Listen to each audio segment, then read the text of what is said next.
যুবক ভাইদেরকে যদি ইবাদতের জন্য বলা হয়, নামাজের জন্য যদি বলা হয়, তখন এরা উত্তর দেয়, হুজুর ধরব একটু সব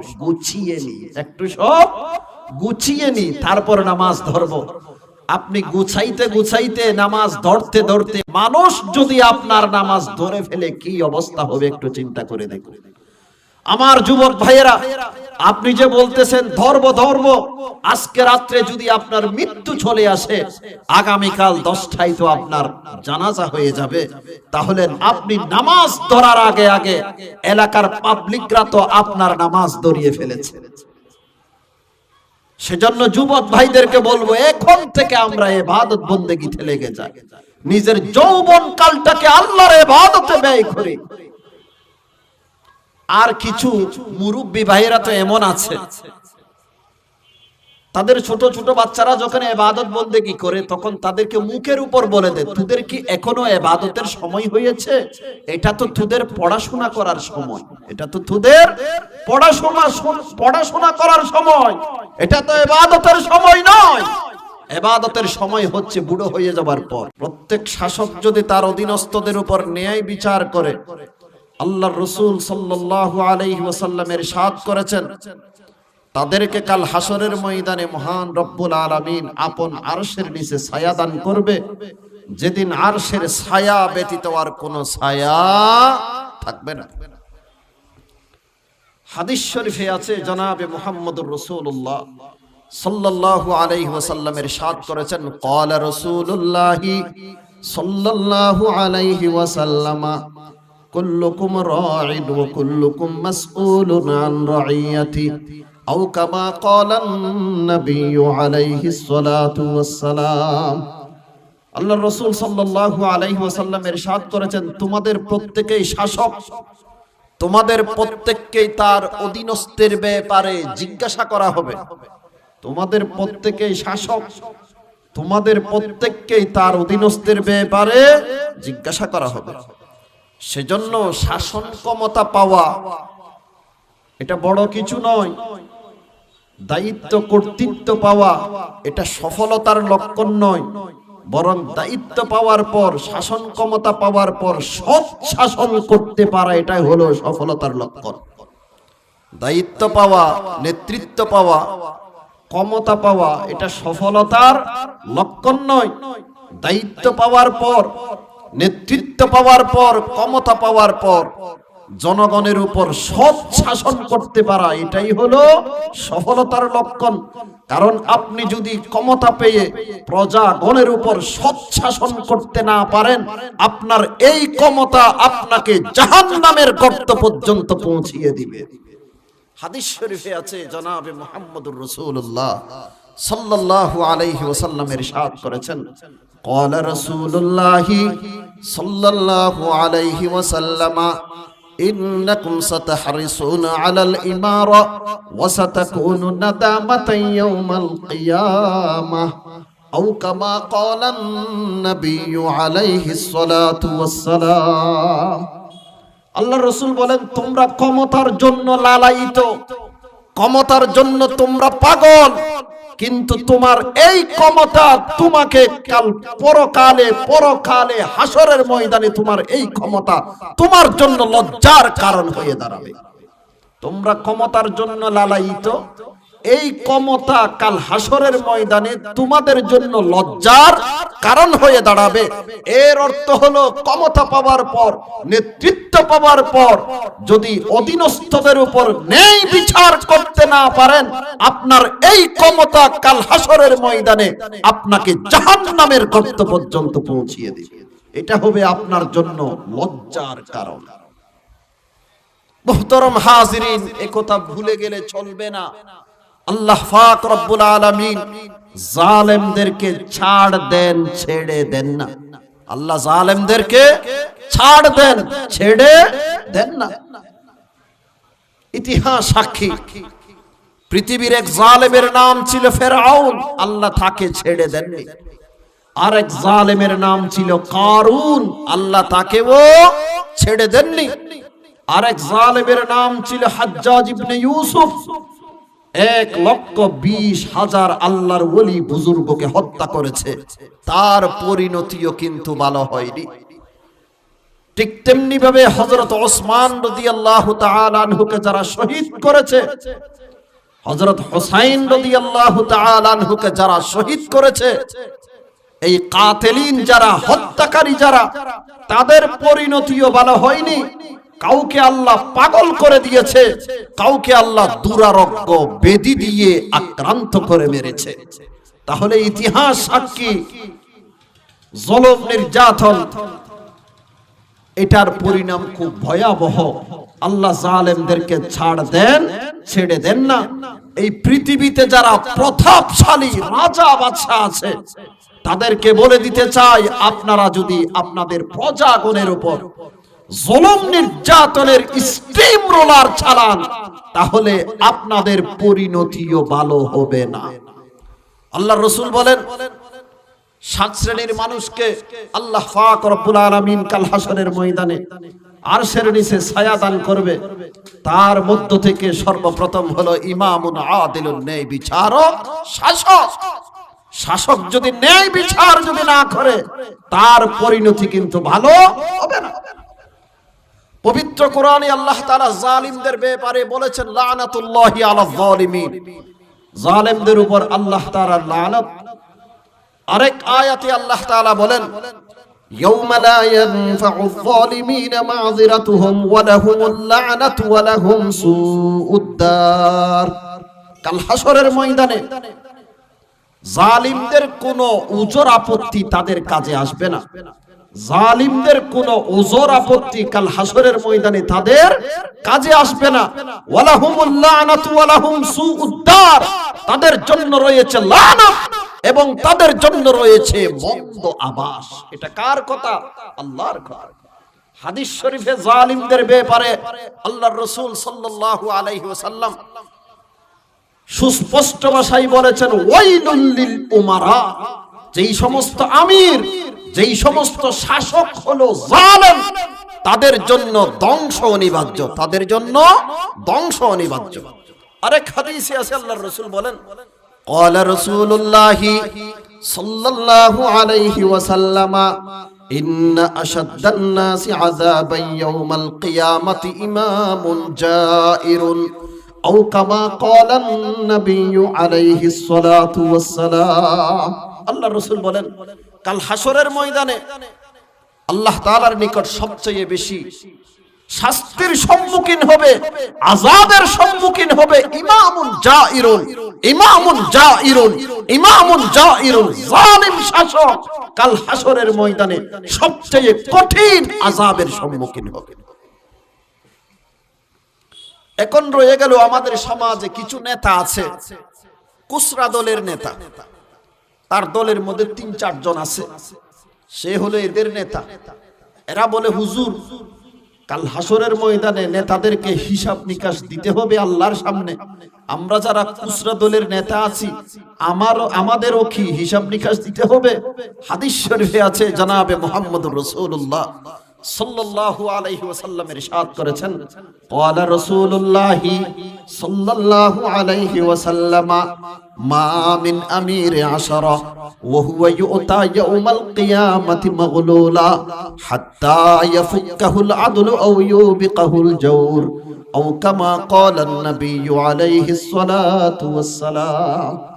আল্লাহর রাসূল বলেন, মা মিন আমিরি আশারা, শুধুমাত্র 10 জনের নেতা, কুসরা দলের নেতা, তার দলের মধ্যে 2-4-5 জন 15 জন আছে, সে হলো তাদের এই নেতা। আল্লাহর রাসূল বলেন, তাদেরকে কাল কিয়ামতের ময়দানে তার 2 হাত তার কাঁধের সাথে বেঁধে উঠানো হবে। হাত্তা ইয়াফুক্কাহুল আদলু, হয়তো তার ইনসাফ তাকে বাঁচাবে, ও ইউবিকাহুল জাওরু, অথবা তার জুলুম নির্যাতন তাকে ধ্বংস করে ছাড়বে। তাহলে কুসরা দলের নেতা হলেও প্রজাগণের উপর 2-4 জন আপনার দলে আছে, এদের উপরও যদি আপনি জুলুম নির্যাতন করেন, কাল হাসরের ময়দানে আপনার জবাবদিহিতা করতে হবে। আমি জুলুম করি না, কিন্তু জালেমদেরকে সাহায্য করলাম, আমার পরিণতি কি হবে? আমি জালেম নই, কিন্তু একজন জালিম শাসক, তাকে আমি সাহায্য করলাম, আমার পরিণতিও খুব ভয়াবহ। হাদিসে আছে আল্লাহ পাকের নবী বলেন, ক্বালা রাসূলুল্লাহি সাল্লাল্লাহু আলাইহি ওয়াসাল্লাম, সাতাকুনু বা'দি উমারা ফামান সাদ্দাকাহুম বিকাযিবিহিম ওয়া আ'আনাহুম আলা যুলমিহিম ফালাইসা মিন্নি ওয়ালাস্তু মিনহু ওয়ালাইসা বিওয়ারিদিন আলাল হাউজ আও কামা ক্বালান নবিয়্যু আলাইহিস সালাতু ওয়াস সালাম। আল্লাহর রাসূল বলেন, অচিরে আমার পরে কিছু জালেম শাসকের আবির্ভাব হবে। কে বলেছেন? আল্লাহর রাসূল। আমি দুনিয়া থেকে চলে আসার পর কিছু জালিম শাসকের, অত্যাচারী শাসকের, নির্যাতনকারী শাসকের আবির্ভাব হবে। তাদের মিথ্যাকে যারা সত্যায়ন করবে, তাদের জুলুমকে যারা বৈধতা দিবে, তাদের জুলুমের উপর যারা তাদেরকে সাহায্য করবে, আল্লাহর রাসূল বলেন, ফালাইসা মিন্নি ওয়ালাস্তু মিনহু ওয়ালাইসা বিওয়ারিদিন আলাল হাউজ, সে আমার উম্মত নয়, আমি তার নবী নয়। কাল হাসরের ময়দানে সে হাউজে কাউসারের পানিও পান করতে পারবে না। জালিমকে যদি কেউ সহযোগিতা করে, তাদের জুলুমকে যদি কেউ বৈধতা দেয়, আল্লাহর রাসূল সুস্পষ্ট ভাষায় বলেছেন, ওই সাহায্যকারী আমার উম্মত নয়, আমি তার নবী নয়, এবং সে কাল হাসরের ময়দানে হাউজে কাউসারের পানিও পান করতে পারবে না। আল্লাহ পৃথিবীর শাসকগণকে ন্যায় বিচারক শাসক হওয়ার তৌফিক নসিব করুন। আল্লাহর রাসূল বলেন, কাল হাসরের ময়দানে 7 শ্রেণীর মানুষকে আল্লাহ পাক রব্বুল আলামিন আরশের নিচে ছায়া দান করবে, যেদিন আরশের ছায়া ব্যতীত আর কোনো ছায়া থাকবে না। প্রথম নাম্বার হলো ন্যায় বিচারক শাসক, আর দ্বিতীয় নাম্বার হলো ওয়াশাবুন নাশা ফি ইবাদাতিল্লাহ, যে যুবক তার যৌবন কালটাকে আল্লাহর ইবাদতে ব্যয় করেছে। যে যুবক তার যৌবন কালটাকে আল্লাহর ইবাদতে ব্যয় করেছে, সেই যুবককেও আল্লাহ পাক রব্বুল আলামিন আপন আরশের নিচে ছায়া দান করবে কাল হাসরের ময়দানে, যেদিন আরশের ছায়া ব্যতীত আর কোনো ছায়া থাকবে না। কিন্তু বর্তমানে আমরা ইবাদতের জন্য সময় বেছে নিয়েছি বৃদ্ধকালকে, যেই সময়ে মানুষ আল্লাহ বলতে আলগা বাহির হয় মুখ দিয়ে। আল্লাহ বলতে কি বলে? আলগা। দাঁড়াইলে বসতে পারে না, বসলে দাঁড়াইতে পারে না, কোমরে ব্যথা, ঘাড়ে ব্যথা, শুইলে উঠতে পারে না। ওই সময়টাকে আমরা বেছে নিয়েছি ইবাদতের জন্য। যুবক ভাইদেরকে যদি ইবাদতের জন্য বলা হয়, নামাজের জন্য যদি বলা হয়, তখন এরা উত্তর দেয়, হুজুর ধরব একটু সব গুছিয়ে নি, একটু সব গুছিয়ে নি, তারপর নামাজ ধরব। আপনি গুছাইতে নামাজ ধরতে মানুষ যদি আপনার নামাজ ধরে ফেলে, কি অবস্থা হবে একটু চিন্তা করে দেখুন। আমার যুবক ভাইয়েরা, আপনি যে বলতেছেন ধরব, আজকে রাত্রে যদি আপনার মৃত্যু চলে আসে, আগামীকাল 10টায় তো আপনার জানাজা হয়ে যাবে, তাহলে আপনি নামাজ ধরার আগে এলাকার পাবলিকরা তো আপনার নামাজ ধরিয়ে ফেলেছে। সেজন্য যুবক ভাইদেরকে বলবো, এখন থেকে আমরা ইবাদত বন্দেগীতে লেগে যাই, নিজের যৌবন কালটাকে আল্লাহর ইবাদতে ব্যয় করি। আর কিছু মুরব্বী ভাইরা তো এমন আছে, তাদের ছোট ছোট বাচ্চারা যখন ইবাদত বন্দেগী করে, তখন তাদেরকে মুখের উপর বলে দেয়, তোদের কি এখনো ইবাদতের সময় হয়েছে? এটা তো তোদের পড়াশোনা করার সময়, এটা তো তোদের পড়াশোনা করার সময়, এটা তো ইবাদতের সময় নয়। ইবাদতের সময় হচ্ছে বুড়ো হয়ে যাবার পর। তাদের ভাবখানা এমন যে ইবাদতের সময় হলো বৃদ্ধ হওয়ার পর। বাচ্চা অবস্থায়, কিশোর থাকা অবস্থায়, যৌবন কাল অবস্থায় ইবাদত করা যাবে না, ইবাদতের প্রয়োজন নেই। মানুষ ইবাদত করে বিয়ে শাদী করার পর 40 যখন পেরিয়ে যায়, তখন তো মানুষ ইবাদত করে। নিজের ছোট ছোট বাচ্চারা যখন ইবাদত বন্দেগী করতে চায়, মসজিদে যেতে চায়, তাদেরকে মুখের উপর পড়ে দেয়, তোদের কি এইসবের এখন সময় হয়েছে? নামাজ পড়ার ইবাদত বন্দেগী করার সময় তো আরো আছে। আল্লাহ এই সমস্ত অভিভাবকদেরকে সঠিক বুঝ দান করুন। মুহতারাম হাজিরিন, আমরা সকলেই জানি বর্তমানে যুব সমাজের চরিত্র একেবারে শূন্যর কোঠায়। তাদের চারিত্রিক অধপতনের পিছনে একাধিক কারণ রয়েছে। হাতে গোনা কয়েকটি কারণ আমি আপনাদের সামনে তুলে ধরতে চাই। যুব সমাজের চারিত্রিক অধপতনের পিছনে এক নাম্বার কারণ হলো সুশিক্ষার অভাব। কোন শিক্ষার অভাব? সুশিক্ষার অভাব। শিক্ষার অভাব বলেছি না সুশিক্ষার অভাব বলেছি? সুশিক্ষার অভাব বলেছি। আমাদের দেশে মানসম্মত শিক্ষা না থাকার কারণে আমাদের যুবক যুবতীরা মানসম্মত শিক্ষায় শিক্ষিত না হওয়ার কারণে বর্তমানে নানা অপরাধে জড়িত হচ্ছে। কথা ঠিক কিনা? মুহতারাম হাজিরিন, যেই শিক্ষা অর্জন করে মানুষ কলমের নিব দিয়ে কোটি টাকা আত্মসাৎ করে, দেশে রাখতে না পারলে বিদেশে পাচার করে, সেই শিক্ষা কোনদিন জাতির মেরুদণ্ড হতে পারে না। মুহতারাম হাজিরিন, চোর যদি অশিক্ষিত হয়, দু চার জনের টাকা চুরি করে, আর চোর যদি শিক্ষিত হয় পুরো জাতির টাকা চুরি করে। চোর যদি অশিক্ষিত হয়, দু চার জনের টাকা চুরি করে, আমার টাকা চুরি করলো, হুজুরের টাকা চুরি করলো, আরেকজনের টাকা চুরি করলো। চোর অশিক্ষিত হলে দু চার জনের টাকা চুরি করে, চোর শিক্ষিত হলে পুরো জাতির টাকা চুরি করে, আর দেশে রাখতে না পারলে বিদেশে পাচার করে। মুহতারাম হাজিরিন,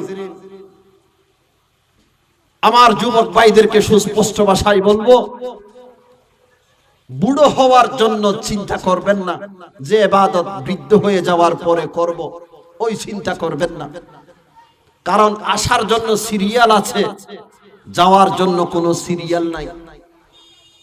আগে দাদা আসে, তারপর বাবা আসে, তারপর নাতি আসে, এই হচ্ছে যে সিরিয়াল। কিন্তু যাওয়ার জন্য কোনো সিরিয়াল নাই। দাদার সামনে নাতি দুনিয়া থেকে চলে যাচ্ছে, বাবার সামনে ছেলে দুনিয়া থেকে চলে যাচ্ছে। আসার 9 মাস আগেও মানুষ জানতে পারে অমুকের ঘরে একটা সন্তান দুনিয়াতে আসবে, কিন্তু যাওয়ার 1 মিনিট আগেও কেউ জানে না যে 1 মিনিট পরে আমার মৃত্যু হবে। সেজন্য আমার যুবক ভাইয়েরা নিজের যৌবন কালটাকে আল্লাহর ইবাদতে ব্যয় করুন।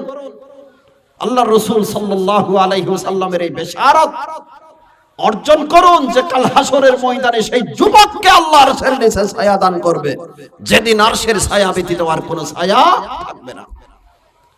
যুব সমাজের চারিত্রিক অধপতনের পিছনে একাধিক কারণের মধ্যে 1 নাম্বার কারণ যেটা আমরা নির্ণয় করেছি সেটা হলো সুশিক্ষার অভাব।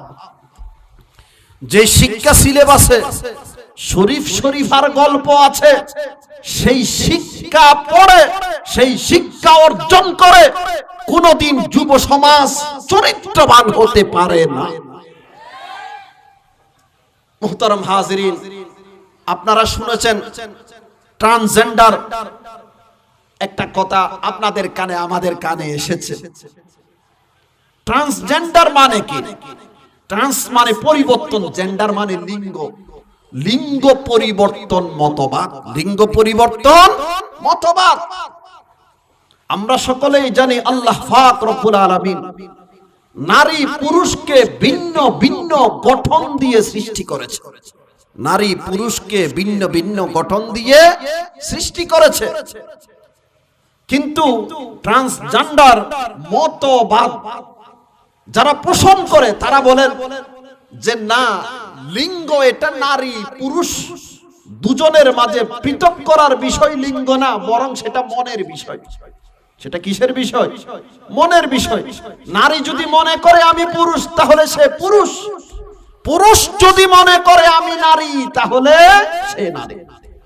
জেন্ডার মতবাদের আড়ালে নাস্তিক মুরতাদেরা এই বাংলাদেশের জমিনে বেহায়াপনা ছড়িয়ে দিতে চায়। এই মতবাদের আড়ালে নাস্তিক মুরতাদেরা বাংলাদেশের জমিনে সমকামিতা ছড়িয়ে দিতে চায়। ট্রান্সজেন্ডার মতবাদ, এটার সারমর্ম তো এই দাঁড়ায়, আপনি আমেরিকা গেছেন প্লেনে করে, কিসেতে করে? প্লেনে করে। আপনি মনে মনে ভাবলেন এটা প্লেন না, এটা হলো ঠেলা গাড়ি, এটা ট্রেন না, প্লেন না, এটা হলো কি?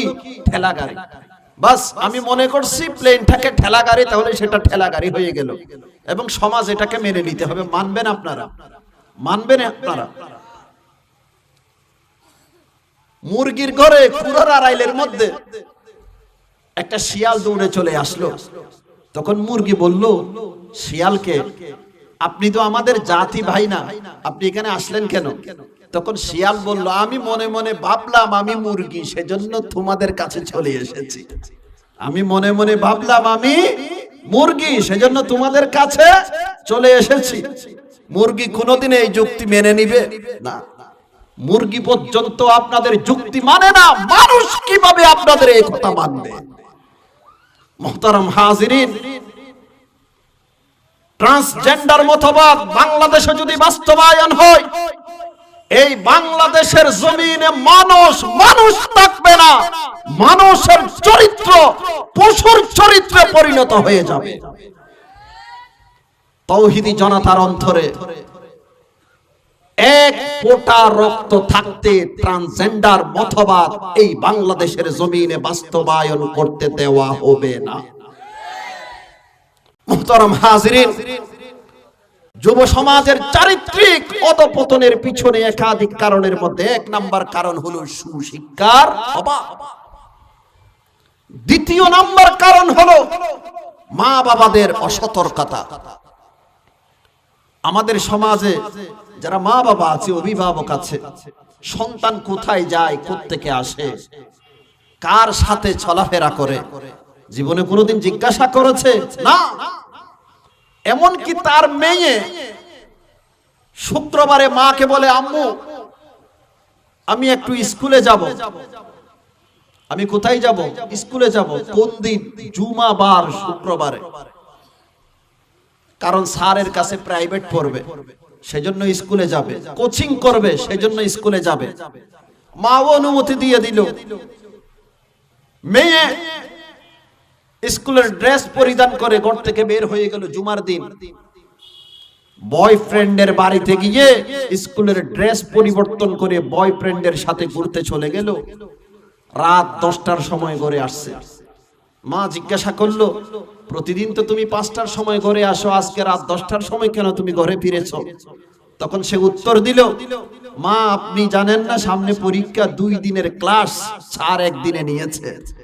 মাও তো সেই বোকা, মাও তো সেই বোকা। যেভাবে সন্তানেরা বলে সেইভাবে বিশ্বাস করে ফেলে, কিন্তু একবারের মতো এই মা বাবারা চিন্তা করলো না জুমার দিন আমার মেয়ে কোথায় যায়, কোন স্কুলে পড়াশোনা করতে যায়, কোন টিচারের কাছে পড়াশোনা করতে যায়, কার কাছে প্রাইভেট পড়তে যায়, কোথায় কোচিং করতে যায়, তার সাথে কে কে আছে, জীবনে কোনোদিন জিজ্ঞাসা করে না। টাকা চাইলে টাকা দে, মোবাইল চাইলে মোবাইল দে, ল্যাপটপ চাইলে ল্যাপটপ দে। কথা ঠিক কিনা? আজকে আমাদের অসতর্কতার কারণে আমাদের যুবক যুবতীরা ধ্বংস হয়ে যাচ্ছে। হাদিসে আছে আল্লাহ পাকের নবী বলেন, ক্বালা রাসূলুল্লাহি সাল্লাল্লাহু আলাইহি ওয়াসাল্লাম, আল মারউ আলা দীনি খলিলি ফালয়ানযুর আহাদুকুম মান ইউখালিল আও কামা ক্বালা নবী আলাইহিস সালাতু ওয়াস সালাম। আল্লাহ রাসূল বলেন, মানুষ তার বন্ধুর ধর্মের উপর থাকে। বন্ধু দ্বারা মানুষ প্রভাবিত হয়। বন্ধু যদি চোর হয় সেও চোর হবে, বন্ধু যদি ডাকাত হয় সেও ডাকাত হবে, আর বন্ধু যদি ভালো হয় তাহলে সেও ভালো হবে। সেজন্য বন্ধু বানানোর পূর্বে একটু জাস্টিফাই করবেন, যাচাই বাছাই করবেন বন্ধুটা কেমন। আল্লাহ রাসূল বলেন, ফালয়ানজুর আহাদুকুম মান ইউখালিল, কাকে বন্ধু বানাবে বন্ধু বানানোর পূর্বে একটু চিন্তা গবেষণা করে দেখবে, চিন্তা ফিকির করে দেখবে। মুহতারাম হাজিরিন, আমরা সকলেই জানি সৎসঙ্গে স্বর্গবাস, অসৎসঙ্গে সর্বনাশ। এই কথা তো আমরা সকলেই জানি, কিন্তু আমাদের সন্তানের ব্যাপারে এই কথাটাকে আমরা প্রয়োগ করি না, বাস্তবায়ন করি না। যারা অভিভাবকরা এখানে আছেন, আমি আপনাদের কাছে অনুরোধ করব, সন্তানের ব্যাপারে একটু সচেতন হবেন, এলার্ট হবেন। এরা কোথায় যায়, কোত্থেকে আসে, কার সাথে চলাফেরা করে। যদি কোনো খারাপ বন্ধুদের সাথে চলাফেরা করে, সন্তানদেরকে বুঝিয়ে বুঝিয়ে এদেরকে আলোক করতে হবে, পৃথক করতে হবে, অন্যথায় আপনার সন্তানের উজ্জ্বল ভবিষ্যৎ ধ্বংস হয়ে যাবে।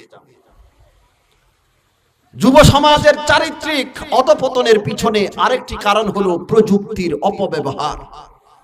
আমি একথা বলছি না যে প্রযুক্তি আমাদেরকে ধ্বংস করে দিয়েছে একেবারে, একথা আমি বলছি না, বা প্রযুক্তির আমি দুর্নামও করছি না। প্রযুক্তি আমাদেরকে অনেক কিছু দিয়েছে। মাইক্রোফোন, এটা প্রযুক্তির অবদান। লাইট, প্রযুক্তির অবদান। কিন্তু প্রযুক্তির অপব্যবহারে আমরাই ধ্বংস হয়ে গেছি। এই ক্ষেত্রে প্রযুক্তির কোনো দোষ নেই, এই ক্ষেত্রে প্রযুক্তির কোনো দোষ নেই। দোষ আমাদের, আমাদের অসৎ আচরণের কারণে, অপব্যবহারের কারণে আমরা ধ্বংস হয়ে যাচ্ছি। উদাহরণস্বরূপ, একটা তরবারি আপনার হাতে দিলাম, তরবারি দিয়ে আপনি মানুষও জবে করলেন, গরুও জবে করলেন। গরু জবে করা হালাল, কিন্তু মানুষ জবে করা হারাম। তরবারি তো একটাই, একই তরবারি দিয়ে আপনি গরু জবে করলেন, একই তরবারি দিয়ে আপনি মানুষ জবে করলেন। একটা হালাল আর একটা হলো হারাম। এই ক্ষেত্রে কি তরবারির কোনো দোষ আছে? নাই। দোষ কার? আমার দোষ। আমার অসৎ ব্যবহারের কারণে, অপব্যবহারের কারণে আমি হারাম কাজে লিপ্ত হয়েছি। কথা ঠিক কিনা? ঠিক তেমনি ভাবে টেকনোলজি, প্রযুক্তি, এগুলোর কোনো দোষ নেই, দোষ আমাদের। আমাদের অপব্যবহারের কারণে আমরাই ধ্বংস হয়ে যাচ্ছি। আপনার কাছে অ্যান্ড্রয়েড মোবাইল ফোন আছে, টাচ মোবাইল আছে, আপনি ইন্টারনেটের মাধ্যমে বিনোদনের নাম দিয়ে ব্লু ফিল্ম দেখতেছেন, নগ্ন ছবি, অশ্লীল ছবি, পর্ণ ছবি, এগুলো আপনি দেখতেছেন। বলুন তো, আপনি মোবাইলের সঠিক ব্যবহার করেছেন না অপব্যবহার করেছেন? অপব্যবহার করেছেন। মোবাইলের মাধ্যমে একজন বেগানা নারীর সাথে ঘন্টার পর ঘন্টা আপনি আপত্তিকর কথা বলেছেন। বলুন তো, আপনি মোবাইলের সঠিক ব্যবহার করেছেন না অপব্যবহার করেছেন? অপব্যবহার করেছেন। ক্যামেরা, প্রযুক্তির অবদান। আপনি স্কুল, কলেজ, ইউনিভার্সিটিতে পড়াশোনা করেন, এক মেয়ের সাথে আপনার সম্পর্ক হয়েছে, এই সম্পর্ক গড়াতে গড়াতে জিনা বেবিচার পর্যন্ত পৌঁছে গেছে। আপনি জিনা বেবিচার করলেন, নাউযুবিল্লাহি মিন যালিক। মোবাইলের মাধ্যমে সেটা সেভ করে রেখেছেন, ভিডিও করে রেখেছেন। পরবর্তীতে মেয়ে যখন আপনাকে সম্মতি প্রকাশ করলো না, তখন আপনি মেয়েকে ভয় দেখাচ্ছেন, আগের সব কিছু কিন্তু ভিডিও করা আছে, তুমি যদি সম্মতি প্রকাশ না করো, আগের ভিডিওটা আমি ফেসবুকে ছেড়ে দেব। এই লজ্জার ভয়ে এই মেয়ে মাসের পর মাস, বছরের পর বছর বয়ফ্রেন্ডের সাথে জিনা বেবিচার করে যাচ্ছে। মুহতারাম হাজিরিন, বলুন তো, আপনি ক্যামেরার সঠিক ব্যবহার করেছেন না অপব্যবহার করেছেন? অপব্যবহার করেছেন। সেজন্য বলছি, প্রযুক্তির অপব্যবহারের কারণে আজকে আমাদের যুবক যুবতীরা ধ্বংস হয়ে যাচ্ছে। ঠিক তেমনি ভাবে আরেকটা কারণে আমাদের যুবক যুবতীরা ধ্বংস হয়ে যাচ্ছে, সেটা হলো মাদক দ্রব্য সেবন করা। মাদক কাকে বলে? আল্লামা ডক্টর ইউসুফ আল কারজাবী রাহিমাহুল্লাহ কিতাব রচনা করেছেন, আল হালাল ওয়াল হারামু ফিল ইসলাম। ওই কিতাবের মধ্যে উনি লিখেছেন, আল খামরু হিয়াল মাদ্দাতুল কুহুলিয়া আল্লাতী তুহদিসুল ইসকার। এমন অ্যালকোহলীয় পদার্থ যা পান করলে মানুষ নেশাগ্রস্ত হয়, তার নাম হলো মাদক। সাহাবী রাসূল হযরত ওমর ফারুক রাদিয়াল্লাহু তাআলা আনহু আল্লাহর রাসূলের মিম্বরের উপর দাঁড়িয়ে ঘোষণা দিয়েছেন, আল খামরু মা খামারাল আকল। মাদক সেই দ্রব্যের নাম, যে দ্রব্য পান করলে মানুষের আকল, বিবেক, বুদ্ধি বিকৃত হয়ে যায়, তার নাম হলো মাদক। আরবিতে তাকে বলা হয় খামর। হাসান বসরি রাহমাতুল্লাহি আলাইহি, বিশিষ্ট তাবিঈ, উনি বলেন, দুনিয়াতে যদি মানুষের বিবেক বুদ্ধি বেচা কিনা হতো। এই পৃথিবীতে সবচেয়ে অমূল্য সম্পদ হতো মানুষের বিবেক। কিন্তু দুঃখজনক হলেও সত্য, বর্তমানে আমাদের যুবকরা 50 টাকার মদ পান করে, 100 টাকার মদ পান করে, 200 টাকার মদ পান করে, 500 টাকা দিয়ে মদ পান করে নিজেদের অমূল্য সম্পদ বিবেকটাকে দিনের পর দিন, রাতের পর রাত ধ্বংস করে যাচ্ছে। আমাদের যুবক ভাইয়েরা অনেক সময় আমাদের কাছে প্রশ্ন করে, হুজুর আমরা দেশীয় মদ পান করি না, ভালো ব্র্যান্ডের মদ পান করি, সেটা না জায়েজ হবে কেন? এই প্রশ্ন আজ থেকে 1400 বছর পূর্বে আমাদের নবী জনাবে মুহাম্মদ রাসূলুল্লাহ সাল্লাল্লাহু আলাইহি ওয়াসাল্লামের সামনে করা হয়েছিল। এক ব্যক্তি রাসূলের দরবারে এসে বলল, ইয়া রাসূলুল্লাহ, মধু দিয়ে, জব দিয়ে, ভুট্টা দিয়ে যদি মাদক তৈরি করা হয় সেটা পান করা কি জায়েজ হবে? আল্লাহর রাসূল সাল্লাল্লাহু আলাইহি ওয়াসাল্লাম তার উত্তরে একটা মূলনীতি বর্ণনা করেছেন। আল্লাহর রাসূল বলেন, কুল্লু মুসকিরিন হারাম, যা পান করলে মানুষ নেশাগ্রস্ত হয় তা ইসলাম ধর্মে হারাম। আপনি কি দিয়ে তৈরি করেছেন সেটা দেখার বিষয় নয়। আপনি মধু দিয়ে তৈরি করেছেন, জব দিয়ে তৈরি করেছেন, ভুট্টা দিয়ে তৈরি করেছেন, কলা দিয়ে তৈরি করেছেন, পচা আপেল দিয়ে তৈরি করেছেন, পচা আম দিয়ে তৈরি করেছেন, পচা কাঁঠাল দিয়ে তৈরি করেছেন, কি দিয়ে তৈরি করেছেন সেটা দেখার বিষয় নয়, কিন্তু পান করার পর আপনি নেশাগ্রস্ত হয়েছেন কিনা সেটা দেখার বিষয়। যদি পান করার পর আপনি নেশাগ্রস্ত হন, সেটাকে আরবিতে বলা হয় খামর, মাদক, সেটা ইসলাম ধর্মে কিয়ামত পর্যন্তর জন্য হারাম। আমাদের অনেক যুবক ভাইয়েরা আছে, কই হুজুর মদ পান করার তো অভ্যাস নেই, কিন্তু স্কুল কলেজ ইউনিভার্সিটিতে পড়াশোনা করি, সাথী সঙ্গীদের সাথে যখন বসি তখন তারা আমাদেরকে বলে যে একটু পান করতে পারে, দুস্থ একটু পান করতে পারে, বন্ধু একটু পান করতে পারে। তাদের মন রক্ষা করার জন্য হুজুর একটু পান করার অনুমতি আছে কিনা? হাদিসে আছে, আল্লাহ পাকের নবী বলেন, ক্বালা রাসূলুল্লাহি সাল্লাল্লাহু আলাইহি ওয়াসাল্লাম, মা আসকারা কাসীরুহু ফাকলিলুহু হারাম, আও কামা ক্বালা নবী আলাইহিস সালাতু ওয়াস সালাম। আল্লাহ রাসূল বলেন, যে দ্রব্য অধিক পরিমাণে পান করলে মানুষ নেশাগ্রস্ত হয় তা কম পরিমাণে পান করা ও ইসলাম ধর্মে হারাম। বলুন তো, মাদক এক বোতল পান করলে মানুষ নেশাগ্রস্ত হয় কিনা? হয়। তাহলে এক ডুব পান করা ও ইসলাম ধর্মে হারাম। যে দ্রব্য অধিক পরিমাণে পান করলে মানুষ নেশাগ্রস্ত হয় তা কম পরিমাণে পান করা ও ইসলাম ধর্মে হারাম। মাদক এক বোতল পান করলে মানুষ নেশাগ্রস্ত হয়, সুতরাং এক ডুব পান করা ও ইসলাম ধর্মে হারাম। তার কারণ হলো, আপনি যদি আজকে শখ করে এক ডুব পান করেন, আগামী কালকে এক গ্লাস পান করবেন, এর পরের দিন এক বোতল পান করবেন, এর পরের দিন থেকে আপনি মদ পানি অভ্যস্ত হয়ে যাবেন। আপনার এক ডুব এটা এক বোতল পর্যন্ত নিয়ে যাবে।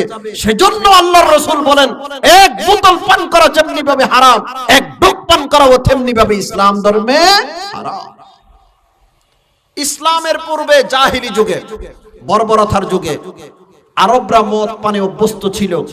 তাদের ভাষায় মদের এক দুটি নাম নয়, 100টি নাম ছিল। আল্লাহ তাআলা ধীরে ধীরে এই মাদককে কিয়ামত পর্যন্তর জন্য হারাম করে দিয়েছেন। ইসলাম ধর্মে আল্লাহ তাআলা মাদককে ধীরে ধীরে হারাম করেছেন। যেহেতু আরবরা মদ পানে অভ্যস্ত ছিল, প্রথমে যদি বলে তোমরা মদ ছেড়ে দাও তাহলে তারা ছাড়তে পারবে না, সেজন্য আল্লাহ তাআলা ধীরে ধীরে মাদককে হারাম করেছেন। এক আয়াতে আল্লাহ তাআলা বলেন, ইয়া আইয়ুহাল্লাযীনা আমানু লা তাকরাবুস সালাতা ওয়া আনতুম সুকারা, হে ঈমানদার নারী পুরুষ, নেশাগ্রস্ত অবস্থায় তোমরা নামাজের কাছে যেও না।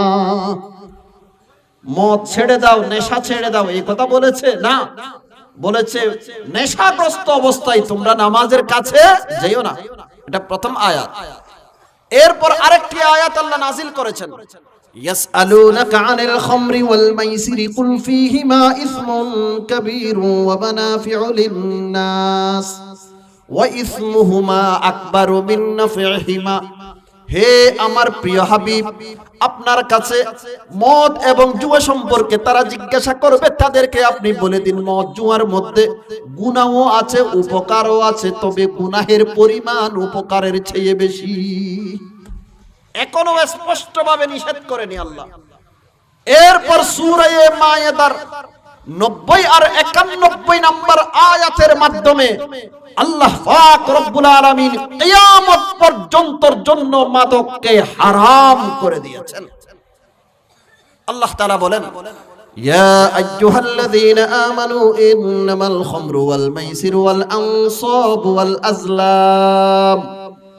ওয়াল আযলাম রিজসুম মিন আমালিশ শাইতানি ফাজতানিবুহু লাআল্লাকুম তুফলিহুন।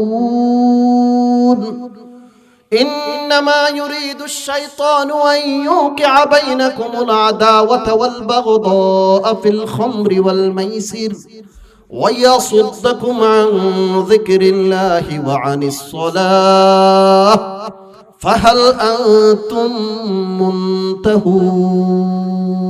منتهون। আল্লাহ পাক রব্বুল আলামিন ইরশাদ করেছেন, হে ঈমানদার নারী পুরুষ, মদ জুয়া লটারি প্রতিমা এগুলো হলো নাপাক, এগুলো হলো শয়তানের কাজ, এগুলো থেকে তোমরা বেঁচে থাকো। এগুলো থেকে যদি তোমরা বেঁচে থাকতে পারো তাহলে তোমরা সফল কাম হবে। এরপর আল্লাহ বলেন, ইন্নামা ইউরিদুশ শাইতানু আন ইউকিআ বাইনাকুমুল আদাওয়াতা ওয়াল বাগদা ফিল খামরি ওয়াল মাইসির। মদ জুয়ার মাধ্যমে শয়তান মানুষের মাঝে হিংসা বিদ্বেষ সৃষ্টি করে দিতে চায়, নামাজ থেকে দূরে সরিয়ে রাখতে চায়, আল্লাহর জিকির থেকে দূরে সরিয়ে রাখতে চায়।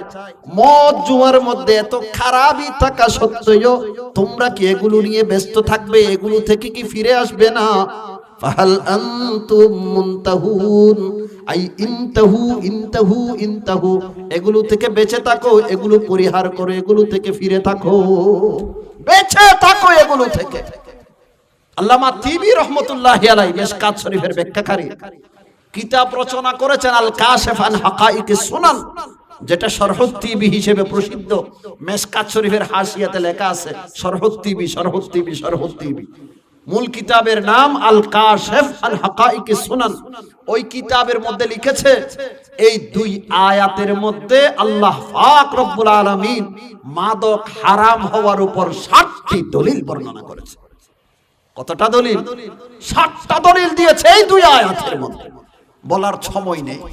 মুহতারাম হাজিরিন, আরেকটা কথা আপনাদের সামনে তুলে ধরতে চাই। আমাদের অনেক ভাইয়েরা বলে যে হুজুর মদ তো পান করি না, মাদক সেবন করি না, পান করি না, তবে ব্যবসা করি, ব্যবসার অনুমতি আছে কিনা? শরীয়তের মাসালা হলো, যে দ্রব্য পান করা ইসলাম ধর্মে হারাম, যা ব্যবহার করা ইসলাম ধর্মে হারাম, তা বিক্রি করাও ইসলাম ধর্মে হারাম।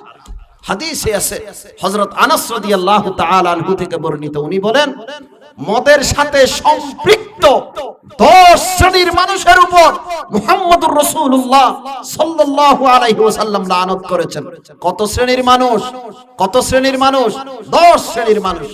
আন আনাস রাদিয়াল্লাহু তাআলা আনহু قال لعن رسول الله صلى الله عليه وسلم في الخمر 10 عاصرها ومعتصرها وشاربها وحاملها والمحمولة إليه وساقيها وبايعها وآكل ثمنها والمشتري لها والمشترات له।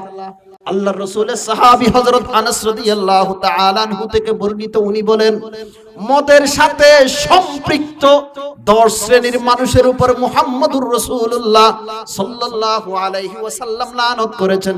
যে ব্যক্তি মদ উৎপাদন করে তার উপর বিশ্বনবীর লানত, যে ব্যক্তি মদ উৎপাদন করায় তার উপর বিশ্বনবীর লানত, যে ব্যক্তি মদ পান করে তার উপর বিশ্বনবীর লানত, যে ব্যক্তি মদ বহন করে নিয়ে যায়, গাড়িতে করে বহন করে নিয়ে যায়, তার উপর বিশ্বনবীর লানত, যার কাছে বহন করে নিয়ে যাওয়া হয় তার উপর বিশ্বনবীর লানত, যে ব্যক্তি মদ পরিবেশন করে তার উপর বিশ্বনবীর লানত, ওয়াবাইআহা, যে ব্যক্তি মদের ব্যবসা করে, বিজনেস করে, তার উপর বিশ্বনবী মুহাম্মদুর রাসূলুল্লাহ সাল্লাল্লাহু আলাইহি ওয়াসাল্লামের লানত। হে ইয়াবা ব্যবসায়ীরা, শুনে রাখো, আল্লাহর রাসূল বলেন তোমাদের উপর মুহাম্মদুর রাসূলুল্লাহ সাল্লাল্লাহু আলাইহি ওয়াসাল্লামের লানত।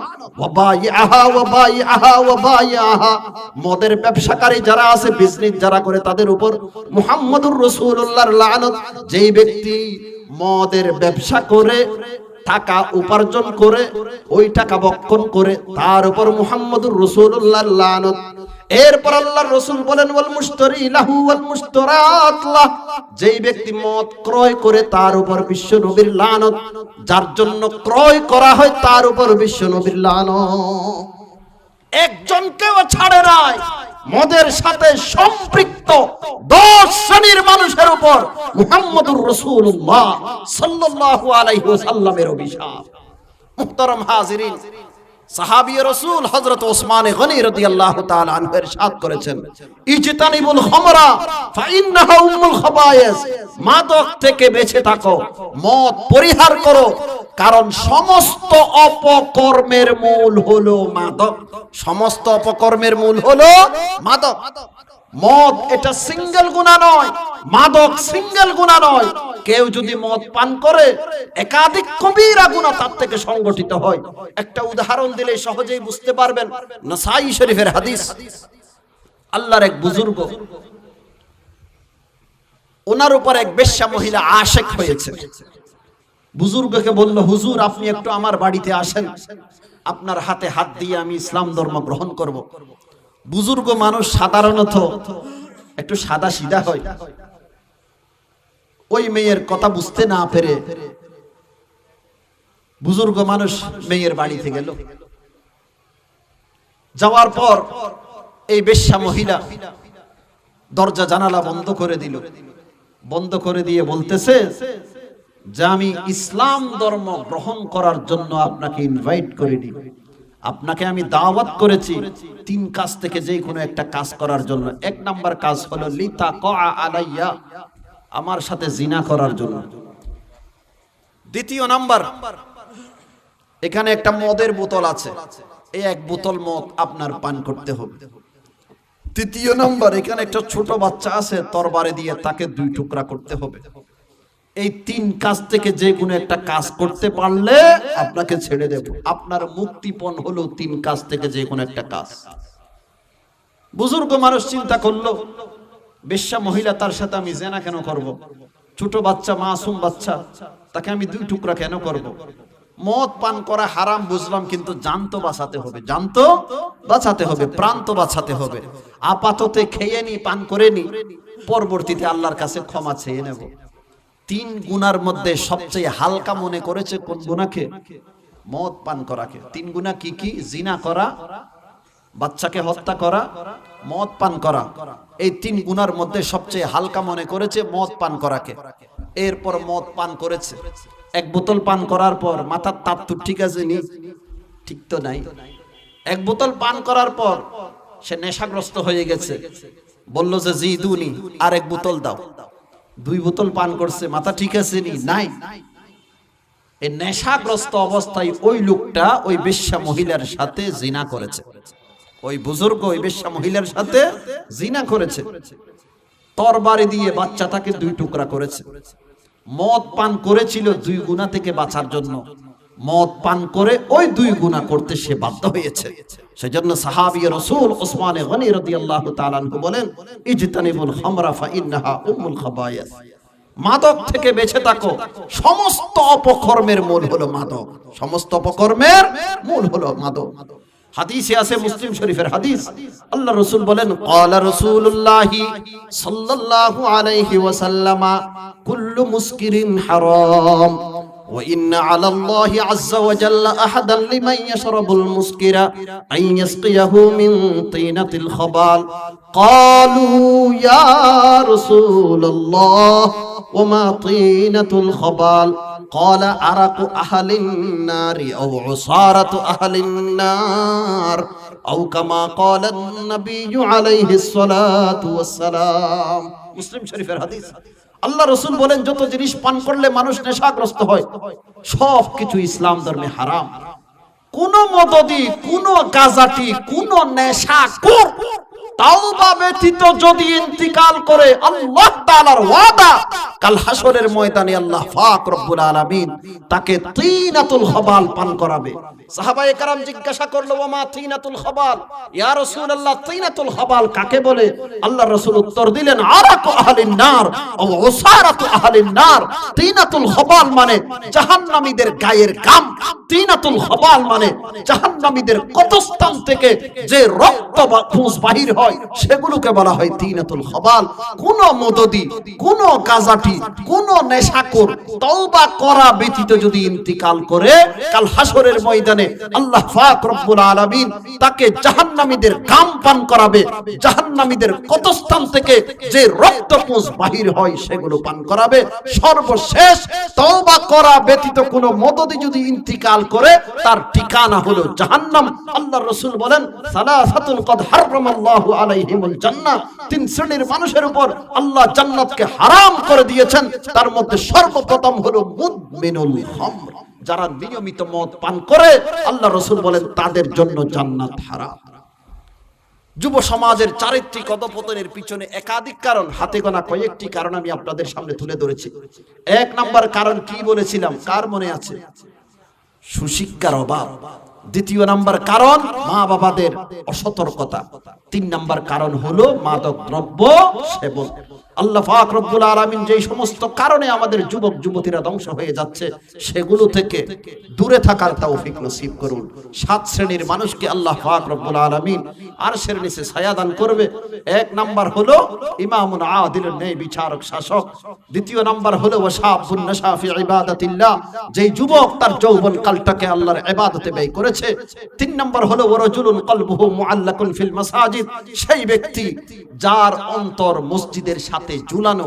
এর অর্থ এই না যে রাত দিন 24 ঘন্টা মসজিদে বসে থাকা, রাত দিন 24 ঘন্টা মসজিদে বসে থাকা উদ্দেশ্য নয়। তবে এক ওয়াক্ত নামাজ পড়ে বের হওয়ার পর পুনরায় মসজিদে যাওয়ার জন্য তার অন্তর ছটফট করে। যোহরের নামাজ পড়ে মসজিদ থেকে বের হয়েছে, মসজিদে যাওয়ার জন্য তার অন্তর, দ্বিতীয়বার মসজিদে যাওয়ার জন্য তার অন্তর ছটফট করে, সেই হলো রাজুলুন কলবুহু মুআল্লাকুন ফিল মাসাজিদ। আর চতুর্থ নাম্বার হলো রাজুলানি তাহাব্বা ফিল্লাহি ইজতামা আলাইহি ওয়া তাফাররাকা আলাইহি, সে দুজন ব্যক্তি যারা সামনে পিছনে একে অপরকে আল্লাহর ওয়াস্তে মহব্বত করে, এই দুইজনকেও কাল হাসরের ময়দানে আল্লাহ পাক রব্বুল আলামিন আরশের নিচে ছায়া দান করবে। আর পঞ্চম নাম্বার হলো ওয়ারাজুলুন দাআতহু ইমরাআতুন যাতু মানসিবি ওয়া জামাল, একজন কান্দানি মেয়ে, রূপসী মেয়ে কোন একজন পুরুষকে অপকর্মের জন্য ডাকলো, সে সাথে সাথে বলে দিল ইন্নী আখাফুল্লাহ, আমি আল্লাহকে ভয় করি। আমার যুবক ভাইয়েরা, সেই রকম পরিস্থিতি হয়তো আপনার জীবনে একবার আসতে পারে। আপনার জ্যাঠাতো বোন, চাচাতো বোন, খালাতো বোন, ফুফাতো বোন, মামাতো বোন স্কুল কলেজ ইউনিভার্সিটিতে পড়াশোনা করেন, সেখানে আপনার যে বান্ধবী আছে, গার্লফ্রেন্ড আছে, হতে পারে কোনোদিন আপনাকে অন্যায় কাজের জন্য আহ্বান করবে। আপনি যদি তার মুখের উপর বলে দিতে পারেন ইন্নী আখাফুল্লাহ, এই অন্যায় কাজ আমি করতে পারবো না, কারণ আমি এক আল্লাহকে ভয় করি, এই কথা যদি আপনি বলে দিতে পারেন, কাল হাসরের ময়দানে আল্লাহ আপনাকে আরশের নিচে ছায়া দান করবে, যেদিন আরশের ছায়া ব্যতীত আর কোনো ছায়া থাকবে না। ষষ্ঠ নাম্বার হলো ওয়ারাজুলুন তাসাদদাকা বিসাদাকাতিন ফাআখফাহা হাত্তা লা তা'লামা শিমালুহু মা তুনফিকু ইয়ামিনু, যেই ব্যক্তি আল্লাহর রাস্তায় সদকা করেছে, এমন ভাবে সদকা করেছে ডান হাতে সদকা করলে বাম হাতে জানে না, তার মানে খুব গোপনীয়তার সহিত সদকা করেছে। আর সপ্তম নাম্বার হলো ওয়ারাজুলুন যাকারাল্লাহ খালিয়ান ফাফাদাত আইনা, সেই ব্যক্তি, যেই ব্যক্তি নির্জনে বসে যখন আল্লাহর জিকির করে তখন তার অশ্রু বেয়ে পানি বাহির হয়, তার চোখ থেকে ঝরঝর করে পানি আরম্ভ হয়, সেই ব্যক্তিকেও কাল হাসরের ময়দানে আল্লাহ পাক রব্বুল আলামিন আরশের ছায়া দান করবে, যেদিন আরশের ছায়া ব্যতীত আর কোনো ছায়া থাকবে না। আল্লাহ পাক রব্বুল আলামিন এই সাত শ্রেণীর মানুষের আমাদেরকে অন্তর্ভুক্ত হওয়ার তৌফিক নসিব করুন। ওয়া আখিরু দাওয়ানা আনিল হামদুলিল্লাহি রাব্বিল আলামিন ওয়া সাল্লাল্লাহু আলা সাইয়্যিদিনা মুহাম্মদ ওয়া আলা আলিহি ওয়া সাহবিহি ওয়া বারিক ওয়া সাল্লিম।